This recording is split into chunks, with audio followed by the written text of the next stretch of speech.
दुनिया की सबसे महान धरती को प्रणाम करते हुए आप सबके इस गुरु माता पिता को प्रणाम करता हूं। बच्चों, ढेर सारा प्यार और आप सबको सुबह की राम राम। कल मैंने आपको सूर्य, चंद्र, मंगल और बुध के बारे में बताया था और आपने यदि इसको बहुत ध्यान से सुना होगा तो यह जानकारी आपके बहुत काम की होगी और हो सकता है आप में से कई लोगों ने अभ्यास भी किया हो दिन में मेरी बताई हुई चीजों के आधार पर देखने का। इसी प्रकार से बृहस्पति, शुक्र, शनि, राहु, केतु की भी अपनी कुछ विशेष परेशानियां होती हैं जो ये क्रिएट करते हैं और उसकी वजह से जिंदगी नरक तुल्य हो जाती है कभी कभी तो, लेकिन उसके लक्षण आते हैं, हाथ पर भी उसके लक्षण आते हैं। तो आज इसे समझने की कोशिश करेंगे और जब आप समझ जाएंगे तो निदान भी आपको मिल ही जाएंगे। मैं अब आपको बृहस्पति की बात बताता हूं। यदि बृहस्पति के खराब होने की आहट आपने पहले से पहचान ली तो बहुत बड़ी परेशानियों से बचेंगे, क्योंकि बृहस्पति यदि डिस्टर्ब है तो लिवर को डिस्टर्ब करेगा, त्वचा को डिस्टर्ब करेगा, विवाह देर से करेगा और वैवाहिक जीवन तो डिस्टर्ब कर ही देगा। कैसे? ये वाली स्थिति है, ये जे फॉर जुपिटर, ये जे फॉर जुपिटर और यहां तक ये पूरा बृहस्पति का हिस्सा रहता है। ऐसे में यदि कहीं भी कोई स्टार रहे या कहीं भी इस प्रकार से क्रॉस बन जाए या ये उंगली तुड़ मुड़ जाए या यहां पर कुछ इस तरीके से रेखाएं इकट्ठी हो जाए तो समझ लीजिए लिवर की प्रॉब्लम, विवाह की प्रॉब्लम, स्किन की प्रॉब्लम सब एक साथ होगी। अब यहां मैं आपको एक खास चीज बताना चाहता हूं, या यहां पर कुछ इस तरीके से रेखाएं इकट्ठी हो जाए तो समझ लीजिए लिवर की प्रॉब्लम, विवाह की प्रॉब्लम, स्किन की प्रॉब्लम सब एक साथ होगी। अब यहां मैं आपको एक खास चीज बताना चाहता हूं, एक बहुत इंपॉर्टेंट बात है और आजकल बच्चे इससे बहुत जूझ रहे हैं। देखो बच्चे, एक बात आपसे कहूं, हम कहीं जाते हैं जॉब करने, वहां पर सेट नहीं हो पाते हैं, वहां हमारा समय से इंक्रीमेंट वगैरह नहीं हो पाता है। इसके बहुत सारे कारण होते होंगे। हम सामान्यतः संगठन को क्रिटिसाइज करते हैं, ऑर्गेनाइजेशन को क्रिटिसाइज करते हैं, इंस्टीट्यूशन जहां हम जॉब कर रहे हैं उसे क्रिटिसाइज करते हैं। हो सकता है ठीक भी हो, लेकिन क्रिटिसाइज करने से पहले ये जरूर सोचना हमसे गलती क्या हो रही है, हमें कमी कहां रह रही है।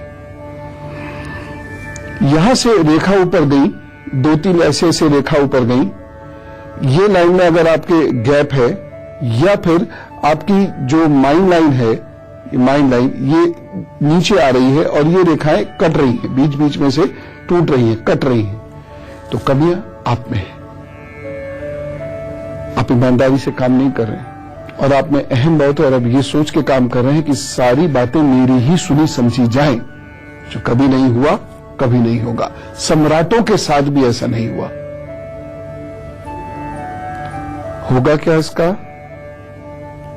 आप बाहर हो जाएंगे, बुराई करते रहो, संगठन का नुकसान थोड़ी होगा, आपकी जिंदगी पे डेंट लग जाएगा। इसलिए अगर बृहस्पति की ये स्थिति है तो आपको बहुत अलर्ट होना होगा। उपाय क्या करना? बिल्कुल सिंपल है। बृहस्पति कमजोर है, गाय गुरु मंदिर की सेवा कीजिए, गुरु के साथ बैठकर प्राणायाम कीजिए, श्वास अभ्यास कीजिए, रेचक, पूरक, कुंभक आदि। ठीक, अपने आप चीजें ठीक हैं। गुरु के साथ बैठ के चाय पीजिए, थोड़ी उनकी सेवा कीजिए, थोड़ी उनसे बातें सुनिए, थोड़ा उनसे जिद कीजिए, थोड़ी उनकी डांट फटकार सहिए, अपने आप ठीक होने लगेगी चीजें। तो इस प्रकार से हम बहुत आसानी से जान सकते हैं कि ये हमको क्या परेशानी देने वाले हैं, क्या परेशानी देते हैं। और जब एक बार ज्ञान आता है और चीजों को हम समझने लगते हैं कि ये दिक्कत है क्या, तो उससे निजात भी धीरे धीरे मिलनी शुरू हो जाती है। मेष, वृषभ, मिथुन और कर्क राशि का हल और उसके बाद मैं आपको आगे के लक्षण दिखाऊंगा। मेष राशि, आज मन में बेचैनी रहेगी, चलते हुए काम आपके रुक सकते हैं, दिन बहुत अच्छा नहीं कहा जा सकता। एक सावधानी जरूर बरतें, किसी की बातों में मत आइएगा, उपाय करिएगा। और उपाय क्या करना है? हनुमान जी को उड़द के दाने उनके चरणों में रखिए और उसके बाद प्रसाद स्वरूप ग्रहण कर लीजिए तो बहुत कृपा करेंगे। वृषभ राशि, आज कार्य बहुत सहजता से पूर्ण होंगे तथा घर में हंसी खुशी का वातावरण रह सकता है। सावधानी क्या बरतनी है? माता जी के साथ वाद विवाद मत करिएगा। और उपाय क्या करना है? दही का तिलक लगाएं, काम पर चलें, प्रभु सब ठीक करेंगे। मिथुन राशि, आज कोई आपकी मदद करेगा जिससे आप आगे चलकर लाभ प्राप्त करेंगे। एक सावधानी बरतिएगा, बोलते समय शब्द पर विशेष ध्यान रखिएगा, क्योंकि इस दिन वाणी दोष उत्पन्न होकर आपकी परेशानियों को बढ़ा सकता है। उपाय, किसी मजदूर को अरहर की दाल का दान जरूर कर दीजिए, तो सब ठीक करेंगे। कर्क राशि, मन इधर उधर भटकेगा और संतान की तरफ से चिंता बनी रहेगी। एक सावधानी बरत लीजिए, पानी को इस दिन बर्बाद मत कीजिएगा। उपाय क्या करना है? या देवी सर्वभूतेषु मातृ रूपेण संस्थिता नमस्तस्यै नमस्तस्यै नमस्तस्यै नमो नमः, इसका जप करें, प्रभु सब अच्छा करेंगे। आइए मैं आपको बाकी ग्रहों के लक्षणों के बारे में बताता हूं। ऐसे ही ये शुक्र की स्थिति है। अगर यहां पर इस तरीके से ये रेखाएं बन रही हैं और ये वाला हिस्सा आपका काफी उठ गया है, काफी मोटा हो गया है और मोटा होकर थोड़ा बाहर की ओर भी निकलता है, तो शुक्र कमजोर है। शुक्र कमजोर क्या है? तो इसका मतलब आपके अंदर शरीर में, अगर आप पुरुष हैं तो शरीर की शक्ति कमजोर होगी ही होगी और मधुमेह की समस्या भी आपको जीवन में कभी हो सकती है। साथ ही साथ आपके इलेक्ट्रॉनिक उपकरण बहुत जल्द खराब होंगे, आप उसका सही उपयोग नहीं कर पाएंगे और यह विवाह लेट कराएगी या फिर विवाह का सुख नहीं देगी या संतान का सुख नहीं देगी। अगर शुक्र की ये स्थिति है तो यहां से ये बहुत मोटा होकर बाहर को आ गया है या इस पर रेखाओं का जाल बन रहा है, तो ऐसे व्यक्ति को स्त्रियों की नाराजगी उठानी पड़ती है और स्त्रियों के साथ उनका सामंजस्य बहुत खराब होता है और जीवन में कभी न कभी उनको हार्मोन्स की प्रॉब्लम होगी। अगर पुरुष है तो टेस्टोस्टेरोन हार्मोन की प्रॉब्लम होने की वजह से कुछ समस्या उनके वैवाहिक जीवन में होंगी। उपाय क्या करना है? खुश रहना सीखें। इलेक्ट्रॉनिक चीजों का बहुत ज्यादा उपयोग करना बंद कर दीजिए। थोड़ा दौड़िए, साबूदाने का सेवन अवश्य कीजिए, दूध का सेवन अवश्य कीजिए और मूलबंध का अभ्यास कीजिए। मैं किसी दिन आपको बताऊंगा मूलबंध कैसे लगता है। ये निशान यदि है हाथ पर तो केयरफुल हो जाइएगा। तो इस प्रकार आप देख रहे हैं ना, चीजें कितनी आसान हो जाती हैं और जब ये समझ में आने लगता है कि गलती कहां है या बुराई कहां है या परेशानी कहां है, तो चीजें अपने आप ठीक होना शुरू होती हैं। सिंह, कन्या, तुला, वृश्चिक का हाल जानते हैं, उसके बाद फिर आगे की बात है। सिंह राशि, घर में व्यर्थ का तनाव रहेगा और यात्रा से परेशानी हो सकती है। एक सावधानी बरतनी बहुत जरूरी है। परिवार में बिना पूछे सलाह मत दीजिएगा। उपाय क्या करना है? 12 ज्योतिर्लिंगों के नाम का स्मरण करें, फिर काम प्रारंभ करें, सब ठीक होगा। और मैंने आपको ये नाम लिखा है, याद है ना? कन्या राशि, आज मेहनत के बल पर आपके काम आगे बढ़ेंगे, लेकिन भाग्य पक्ष कमजोर होने की वजह से अवरोध उत्पन्न होगा। मदद भी मिलेगी, लेकिन दिन बहुत मेहनत करने वाला है। एक सावधानी रखनी बहुत जरूरी है। इस दिन धैर्य मत खोइएगा। और उपाय क्या करेंगे? 5 फलों का दान कीजिए, प्रभु सब ठीक करेंगे। तुला राशि, आप किसी अपने से झगड़ सकते हैं और धन की कमी आपको अखरेगी। सावधानी क्या बरतनी है आज की सावधानी है कि धन किसी को मत दीजिए और शांत रहिए। उपाय, दूध का दान करें, सब ठीक करेंगे प्रभु। वृश्चिक राशि, अधिक मेहनत के साथ कार्य पूर्ण होंगे। दिन शुभता देने वाला है। एक सावधानी बरतिएगा। अब यदि स्त्री है तो पुरुष, पुरुष है तो स्त्री, वाद विवाद नहीं होना चाहिए आपस में, नहीं तो कुछ संकट बढ़ेगा। उपाय क्या करना है? थोड़ा गुड़ खाइए और उसके बाद दिन की शुरुआत कीजिए, सब ठीक होगा। आइए अब कुछ ग्रहों के लक्षण और समझिए और उसके बाद देखिएगा कि जब भी परेशानी होनी होगी आपको पहले से ही चीजें पता चल जाएंगी और आप फिर निदान भी कर लेंगे। आइए समझिए। शनि को आप पहचानने की कोशिश कीजिए, क्योंकि यदि आपके हाथ पर शनि खराब है तो व्यक्ति धीरे धीरे सबसे दूर होता चला जाता है, व्यक्ति एकांत में घुसता चला जाता है और वह उसके साथ बहुत सारी चीजें खराब होती चली जाती हैं, जिसमें सबसे बड़ी परेशानी होती है नसों की। और ये परेशानी कभी कभी इतनी बढ़ जाती है कि शरीर का कोई अंग काम करना रुक भी जाता है। शनि यदि खराब है, ये वाला हिस्सा दबा हुआ है और इस पे ये त्रिशूल जैसी आकृति बन रही है, तो ऐसे व्यक्ति को पूरे जीवन में संघर्ष करना पड़ेगा और वह अपने जीवन को अशांत करेगा, खुद अशांत करेगा। अगर ये वाली उंगली इधर या इधर चिपक गई है तो ये अशांति और भी बढ़ जाएगी और ऐसे व्यक्ति के काम जीवन में बहुत संघर्ष के बाद ही बनेंगे। शरीर में बहुत गर्मी रहेगी ऐसे व्यक्ति की, जिसकी वजह से उसको ताप बहुत जल्दी जल्दी पकड़ेगा। शीतली क्रिया ऐसे करके, मैंने एक बार क्रिया सिखाई थी, ऐसे व्यक्ति को शीतली क्रिया करनी चाहिए, कपालभाति करना चाहिए, प्राणायाम करना चाहिए, बहुत लाभ देता है। हाँ, शीतली को सर्दियों में करने से बचें।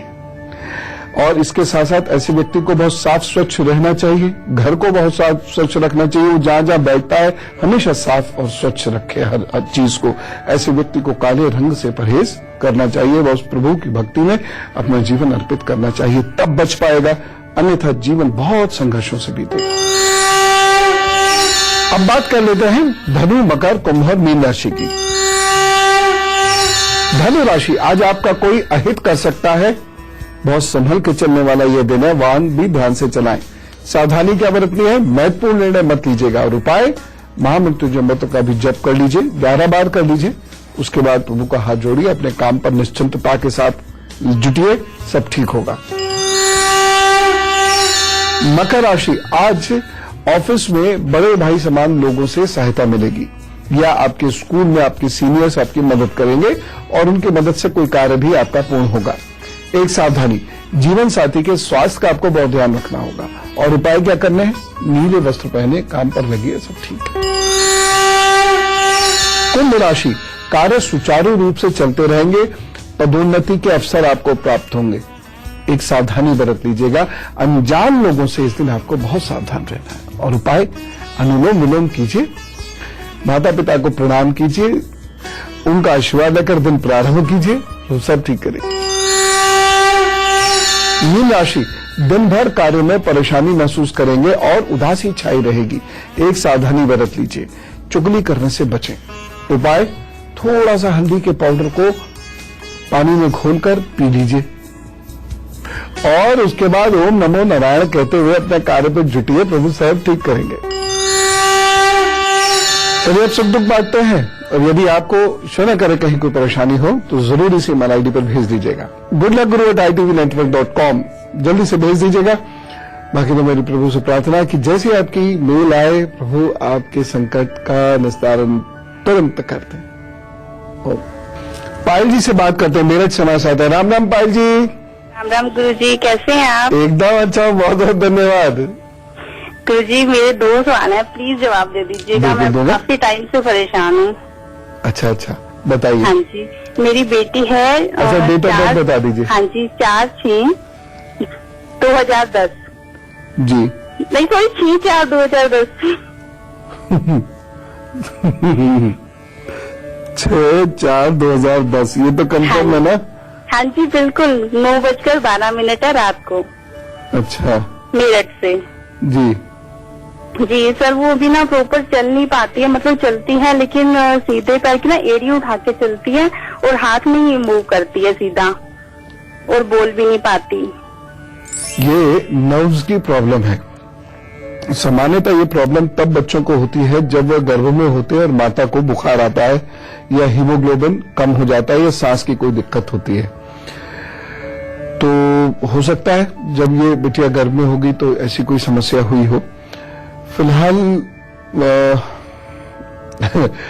2-3 कार्य करना शुरू करिए। एक तो इनके पैर की मालिश करना शुरू करिए, और ये मालिश कैसे होगी जरा गौर से सुनिए। जो ये आग का पत्ता होता है, या तो वह मिल जाए तो बहुत अच्छा है, और या फिर जो अरबी का पत्ता होता है वह मिल जाए तो बहुत ही अच्छा है। उस पर क्या करें, सरसों का तेल लगाएं और उसको ऐसे ऐसे करके तवे पर रख के थोड़ा गर्म कर लें, और उससे पूरे पैर की सिकाई किया करें। इसमें लगेगा आधा घंटा रोज। तो 2 पैरों की और हाथों की उससे मालिश किया करें। अच्छा, एक काम और भी आप कर सकते हैं, धतूरे के छोटे छोटे टुकड़े करके उसको 1 लीटर सरसों के तेल में लगभग 1 धतूरा डाल दीजिए और उसे धीमी आंच पर पकाइए, अच्छे से पका लीजिए। फिर उसको ठंडा कर लीजिए और उस तेल की बच्चे के शरीर पर मालिश करना शुरू करिए, फायदा होगा। दूसरी चीज जो है वो ये कि बच्चे के पैरों के और हाथों के अंगूठों को एक्यूप्रेशर करना शुरू करिए इस तरीके से। इसमें काफी वक्त लगेगा। ये भी हो सकता है कोई तेल की मालिश कर रहा है, कोई एक्यूप्रेशर कर रहा है, इस तरीके से करना शुरू करिए। और तीसरी चीज ये है, उसके दोनों पैरों के अंगूठों में चांदी का छल्ला, जोड़ वाला, जो मतलब जोड़ खुला हुआ जो हो, वो दोनों पैर के अंगूठों में चांदी का छल्ला जरूर पहना दीजिए। ये कार्य आप करिए। देखिए एकदम कुछ नहीं ठीक होगा, थोड़ा वक्त लगेगा क्योंकि नर्व्स की ये प्रॉब्लम है, लेकिन जरूर फर्क आएगा। धैर्य रखें, ये उपाय करते रहें। बिटिया के इष्ट हैं शिव जी, तो बिटिया को बोले शिव जी की आराधना वो जरूर किया करें। ठीक है, ये करिए। एक से कुछ लोगों का हैप्पी बर्थडे है, तो कैसे कहेंगे? Wish you happy birthday. और आप सभी लोगों को जन्मदिन की बहुत सारी शुभकामनाएं। बड़ा बढ़िया दिन होता है ना जिस दिन हैप्पी बर्थडे होती है, लेकिन यह दिन संकल्प का दिवस रूप में भी आप मनाइए। इस दिन अपने कार्य का आप संकल्प भी लीजिए, कुछ विशेष होगा। और उससे पहले मैं आपको शुभकामनाएं देता हूं, क्योंकि आगे आने वाला जो वक्त है ये उपयोगी बहुत है। ये शुभ कार्य कराएगा, भवन, संतान, विवाह, और कुछ नहीं तो रंगाई पुताई कराएगा, फर्नीचर चेंज कर, कुछ ना कुछ अच्छा तो कराएगा ही कराएगा। रुके हुए विवाह संबंधी कार्यों में आगे बढ़ने के योग है, उन्नति हो सकती है। और सबसे महत्वपूर्ण चीज, 1-2 महीने के बाद आपका मूड अच्छा रहने लगेगा, पॉजिटिविटी आपके अंदर आएगी, नई चीजें सीखने को मिलेंगी। कुछ युवाओं को प्रेम भी हो सकता है, प्रेम विवाह भी हो सकता है। कुल मिला के वक्त अच्छा है, परंतु एक राइडर है, एक प्रॉब्लम है, एक स्पीड ब्रेकर है, और वह है आपका स्वास्थ्य। वह कुछ नरम हो सकता है जिसकी वजह से चलते हुए कार्य भी रुक जाए, लेकिन आप उपाय कीजिए। उपाय करने से आपको अच्छे फल मिलेंगे। उपाय क्या है ये नोट कीजिए। देखिए, पहला उपाय तो यह है कि यदि आप स्त्री हैं तो पुरुष हैं तो स्त्री आपको बहुत संभल कर व्यवहार करना होगा पूरे साल, अन्यथा प्रतिष्ठा को भी भयंकर खतरा हो सकता है, कोई अन्य परेशानी भी हो सकती है। शुक्रवार को नमकीन का दान आपको जरूर करना है, प्याऊ जरूर लगवानी है इन 12 महीनों में, और हर शुक्रवार दही से स्नान जरूर कर लें। और इसके लिए कितना दही चाहिए? 100 ग्राम मग्गे में घोल कर और पूरे शरीर पर डाल लीजिएगा। 2 मिनट भगवत भजन कीजिएगा। उसके बाद आप जिस पानी से स्नान करते हैं उससे स्नान कीजिए। बस, रोग बचेंगे, योग बनेंगे। अब गुरु मंत्र में आपको राहु केतु से परिचय और करवा देता हूं। अब राहु केतु की स्थिति समझ लीजिए। ये वाले हिस्से में गड्ढा है और यहां से आपकी भाग्य रेखा इस गड्ढे में रुक गई है, फिर अलग होकर चली है। यह स्थिति अच्छी नहीं है, क्योंकि राहु की स्थिति यदि आपकी खराब है हाथ में, तो ससुराल से कभी नहीं बनेगी। शरीर में मोटापा अचानक आएगा और वह रोग भी लेके आएगा। पेट आपका जल्दी जल्दी खराब होना शुरू होगा, या फिर आप बहुत तेजी से वेट लूज करना शुरू करेंगे। राहु के कारण जीवन में हर कार्य में रुकावट आएगी, संघर्ष बहुत होगा, और आपको मुकदमेबाजी, वाद विवाद, लड़ाई झगड़े, प्रतिष्ठा, मान सम्मान, इन सब से संबंधित समस्याएं सदैव झेलनी पड़ेंगी। अगर ये इस प्रकार से हो गया है, ये इससे में गड्ढा है और इसमें आपकी भाग्य रेखा टूट रही है और यहाँ बहुत सारी छोटी छोटी लाइनें भी हैं, तो ऐसे व्यक्ति को गठिया आदि की समस्याएं भी हो सकती है। ये यूरिक एसिड शरीर में बढ़ा देती है। अब ये रिश्ते को आप देखिए बहुत ध्यान से। ये आपकी जिंदगी बदलने वाली चीजें हैं, इसलिए इन चीजों को बहुत ध्यान से देखा समझा कीजिए। क्योंकि मैं अब केतु की बात कर रहा हूं। जब केतु खराब होता है तो व्यक्ति को डर बहुत लगता है, आत्मविश्वास डोल जाता है, उसको नींद ठीक से नहीं आती है, झगड़ा बहुत होता है, आमदनी के स्रोतों में बहुत तेजी से बदलाव होता है, कुछ भी टिक के नहीं रह पाता है। और ये समस्या साल 2 साल 10-20 साल की नहीं है, जीवन भर रहती है। ऐसे व्यक्ति न मानसिक रूप से, न आर्थिक रूप से, न शारीरिक रूप से कभी स्थिरता का अनुभव कर पाते हैं। ये हिस्सा यहां से बहुत उठ जाता है, ऐसे ऐसे ऐसे करके बहुत सारे रेखाएं इस पर आकर गिर जाती हैं और ये आपको बहुत परेशान करता है। यदि राहु को ठीक करना है तो क्या करें? हृदय स्थान पर ध्यान लगाएं, प्रभु की भक्ति में रहें, अच्छे कार्य करें, झूठ न बोले, निंदा कभी ना करें। हाथ पैर मुंह धोकर आप भस्त्रिका प्राणायाम करना कीजिए, सीख लीजिए और अपने आंखों को मूंदते हुए हृदय स्थान पर अपने हृदय की आवाज सुनना प्रारंभ कीजिए। और केतु को ठीक करने के लिए क्या करेंगे? कुत्ते की सेवा करना शुरू कीजिए और भक्ति करना शुरू कीजिए। बहुत सीधे रास्ते पर चलें। हनुमान जी और शिव जी की उपासना नियमित रूप से आप करना शुरू करिएगा। अपने इष्ट को ध्यान में रखते हुए आप भस्त्रिका प्राणायाम कर लिया कीजिएगा और कभी भी किसी की निंदा नहीं करना। खुले और साफ आकाश पर ध्यान लगाना शुरू कीजिएगा सुबह या रात, कभी भी। और मन को अत्यधिक शांत रखिए। कुछ खो जाएगा, कुछ खो जाएगा, अरे खो जाएगा, खो जाएगा, वो देने वाला है, ऐसा विचार अपने अंदर बनाने की कोशिश कीजिए, तब जाके इससे छुटकारा मिलेगा। नहीं तो पता है, अत्यधिक तनाव, अत्यधिक चिंतन, अत्यधिक चिंता, इसकी वजह से केतु व्यक्ति की आयु तक कम कर देता है। बहुत सारे लोगों को हेलुसिनेशंस होते हैं, इसी स्थिति की वजह से होते हैं। रस्सी लटकती है, सांप समझते हैं। बहुत सारे लोग बिना ध्यान साधना और कठिन तप के भी उनको ये स्वप्न होने लगता है कि वो भगवान से बातें कर रहे हैं, आदि आदि, मृत आत्माओं से बातें कर रहे हैं, जानवरों से बातें कर रहे हैं, पेड़ों से बातें कर रहे हैं। ऐसे भ्रम वो पालने लगते हैं। उससे उनके ग्रस्त जीवन में भी संकट आना शुरू होता है या उनके निज जीवन में बहुत परेशानियां आनी शुरू हो जाती हैं। तो इससे बचने के लिए जो मैंने उपाय बताए आप जरूर कर लीजिएगा, तो आपका नर्वस सिस्टम हिलन हटी रहेगा। तो ये सारी चीजें आपने देखी। बुरे वक्त की आहट यदि समय पर सुनाई दी जाए तो हम अपने आप को काफी हद तक सुरक्षित कर सकते हैं। कल पुनः बैठेंगे, पुनः बातचीत करेंगे। तब तक आपको बहुत खुश रहना होगा, समाज या सृष्टि के लिए कुछ अच्छा कार्य करना होगा और दूसरों को भी खुश रखने की कोशिश करनी होगी। मैं चलो, बाय बाय, नमस्कार।